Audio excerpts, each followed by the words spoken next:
Yes, full game spoilers. Kirby and the Forgotten Land. You may have heard of it. The very first 3D mainline Kirby game introduces the key ingredient missing from all other Kirby games up to this point. Mouthful mode. A fantastic new addition where Kirby wraps himself around a real-world object and possesses it, just like Cappy. There are a total of 14 different unique Mouthful modes, each of them playing very differently from each other, and I am going to be ranking each and every one of them from worst to best. Some of them are good, some of them are the dome mouth. Speaking of which, oh, fantastic segue by me. Dome. You walk up, you press the B button, you spin the control stick around, and then bam, secret appear.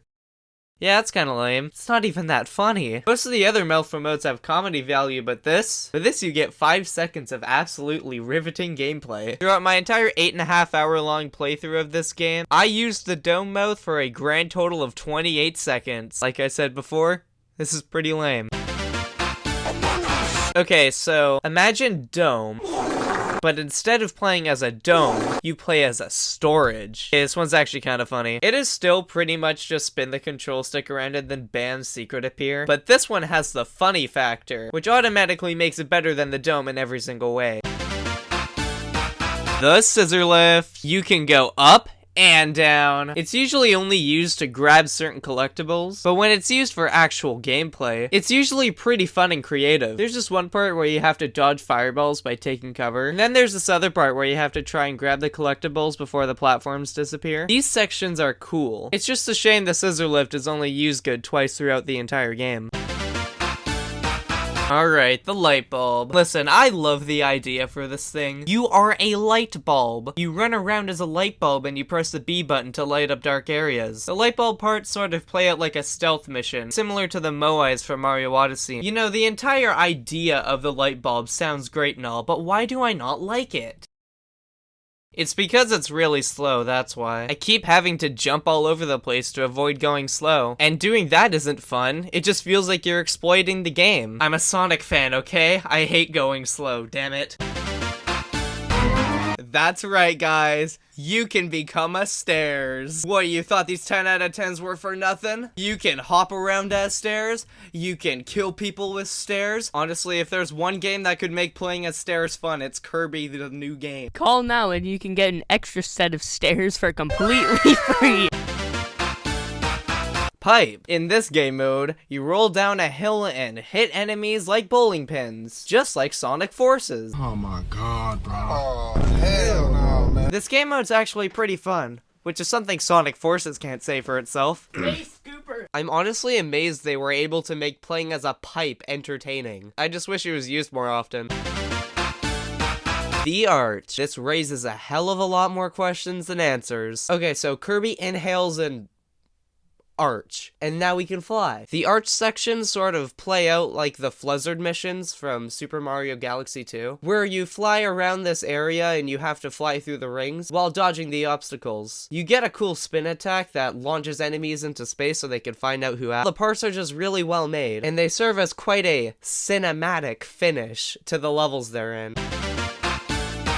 Coaster. You become a roller coaster, and you ride down a roller coaster track, just like Sonic 4. Well, if it's that simple, then why are you placing it so high? The supposed content viewer asks. Well, what makes the coaster so special is that you can lean left and right, and try to avoid obstacles and collect star coins. But because you can be going at such high speeds, these parts can be very fun and energetic, which is honestly what puts it above half the other Mouthful modes for me. The only downfall, like most other Mouthful modes, is that it's not really used very long. You know, I personally would have liked to see more of the coaster. Maybe in Forgotten Land 2, the coaster will be used 3 times instead of 2.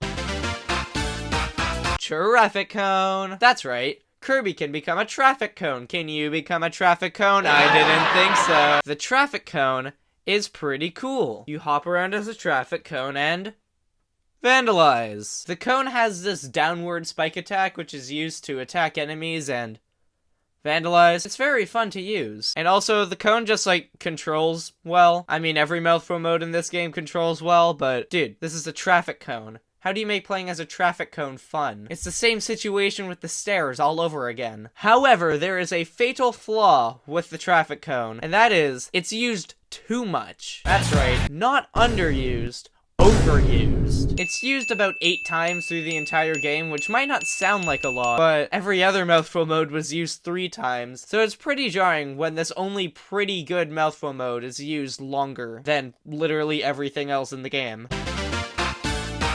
How the hell do you talk about this? In Kirby the Forgotten Land for the Nintendo Switch, there is a Mouthful mode where you become a ring. The ring's main defining trait is, when you press the Y button on your Nintendo Switch controller, you shoot out a powerful gust of wind. So powerful, in fact, that it can kill enemies in one hit, as well as power a boat. I really like these boat sections, even though they only last for about 30 seconds each. It's really fun to just traverse around the area you're allowed to go in. There's a really cool area where you use the boat, where you have to try and find the correct pathway under a certain time limit, and it's not cheap, because the time limit isn't very strict. Kirby games are easy, what do I say? Other than these short boat segments, however, the ring really isn't anything too special besides opening up a switch, maybe. If there's one thing the ring has, it's that, what the hell is this and why do I like it factor.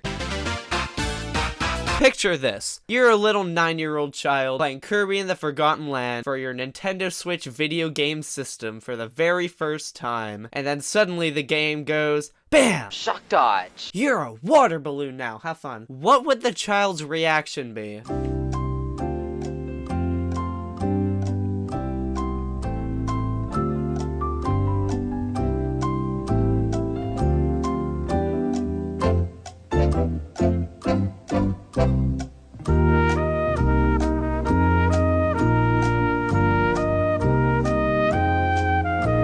I don't know, but this is pretty cool. You slither around as a water balloon and you spit your guts out to save the environment. That's really all there is to the water balloon. I mean, it can destroy cars, and of course it can kill enemies, but it's really only used to save the environment. And you know what? That's perfectly fine. This thing is hilarious, and not everything has to be the most complicated thing in the universe to be entertaining. Have you ever wanted to become a vending machine that can waddle around and spit out soda cans? Which can break blocks, kill enemies, and open up secret pathways? Go play Kirby. I mean, I kinda just explained the vending machine right there. You waddle around and you shoot out soda cans. It's fun! They use it in some pretty fun ways as well, like shooting enemies on a moving platform, or trying to break down blocks that are blocking your path so you don't get mauled by a spike wall. There's also a part where you have to fit the vending machine through a hole in a moving wall so that the wall doesn't push you into the lava and kill you. And it actually also uses the ring and the cone. So the cone was used 8 times! This is just a super fun to use Mouthful mode. I don't really have anything else to add to that.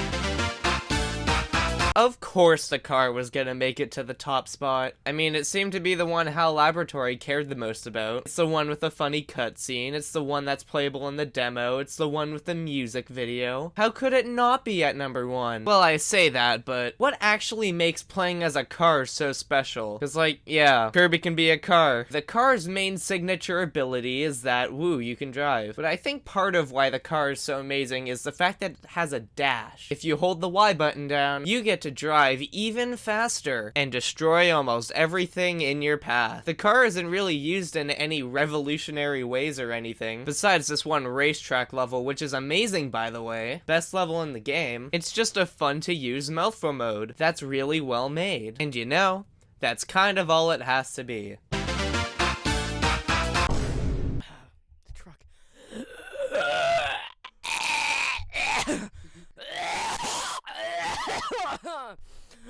Beep beep mother truck. Kirby lore, am I right? So Kirby fights Forgore DDD, tornadoes him to death, and then you and then you beat shut up. And then you beat Forgore DDD 2. Then you go into some shut up. Then you go to some lab place and find Mr. Meanie Lion. After you find him, you fight him, and then he gets really pissed. So then you play Sonic Adventure, and after that, you fight Satan. Then after you fight Satan, you become a literal big rig, and you kill Satan again.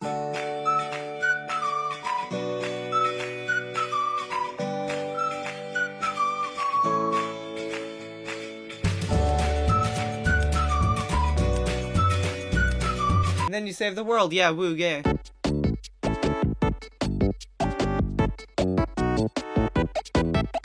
Now for our final concluding question. Is Kirby safe for the environment? I would say that he is because he could probably take out the trash and stuff, but with the way government laws work nowadays, I don't think they would allow him.